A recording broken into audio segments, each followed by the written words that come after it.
marks the International Day of the Girl Child. Kilifi County faces a worrying rise in gender-based violence against girls. Data from the AIDS Healthcare Foundation, AHF, shows that between January and September 2025, the county recorded 420 defilement cases, 52 rapes, including 36 incest cases, 355 teenage pregnancies, and 14 cases of sodomy.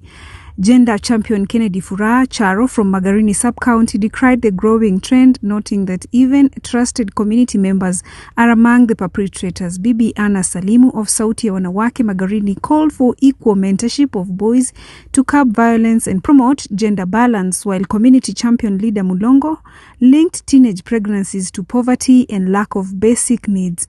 AIDS Healthcare Foundation County Director Samuel Kinyanjui identified Magarini as the worst affected area, warning that defilement and rape are fueling HIV infections, teenage pregnancies, and sexual violence. He urged stronger community engagement and family-based interventions to protect children.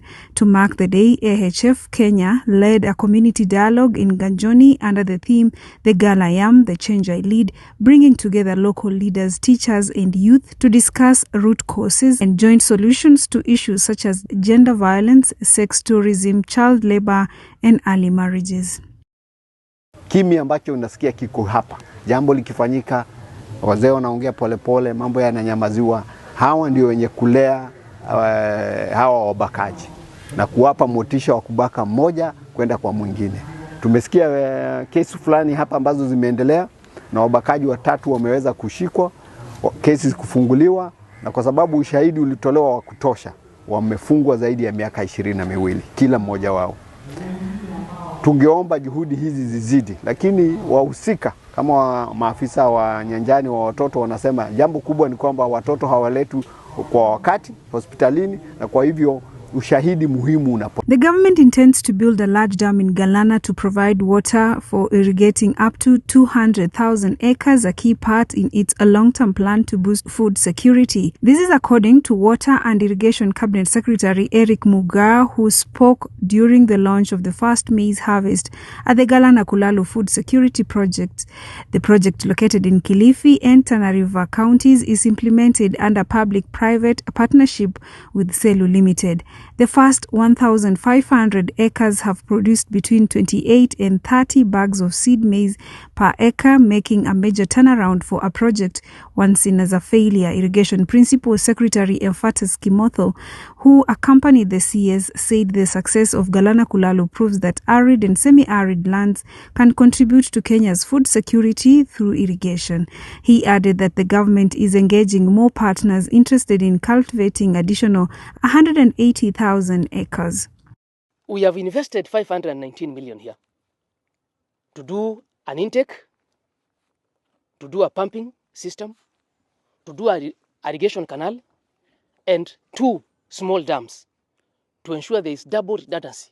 Because unless you have double redundancy in these systems, in case there is a challenge at the intake, then cropping becomes a challenge. Deputy President Kithure Kindiki says the broad-based government has succeeded in ensuring a unified and stable Kenya. Speaking during a resource mobilization event for 23 churches in Aldamat, Narok East constituency, Narok County, the DP praised the administration's inclusive approach to governance. He also hailed support for President William Ruto's government ahead of the 2027 general election. Kwa hivyo hakuna sasa ati watu wa Raila Odinga, sijui watu wa William Ruto. Sasa tumeamua tunasonga mbele chini ya rais wetu William Ruto. Ni 2 terms, 2 terms.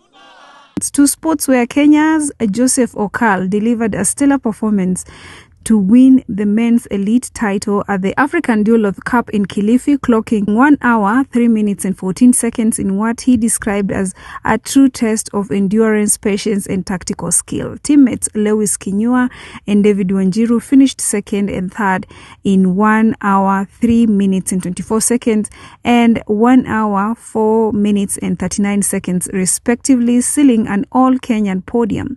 In the women's elite race, Megan Irungu powered victory in 1 hour 13 minutes and 56 seconds, followed by Bernice Kariuki in 1 hour 19 minutes and 7 seconds, and Adel Wamalwa in 1 hour 29 minutes and 4 seconds. The athletes credited strong transitions and mental resilience for their success. Team Kenya's assistant coach Alfan Mwanyika praised the government support and emphasized the need for continued investment in training and facilities.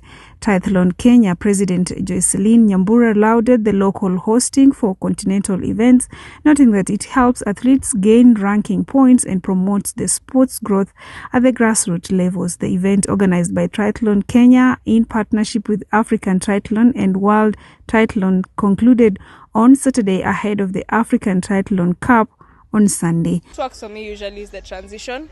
I really practice on that and I really work on it. I tend to work on it maybe a week to the race, so it's always fresh. When you race and you see someone in front of you, you really want to be with them, but they've trained to be in front of you, to keep that pace, to hold that pace. So you need to race the way you train. So don't let outward pressure you. And that's it from the Eastleigh Voice News Desk.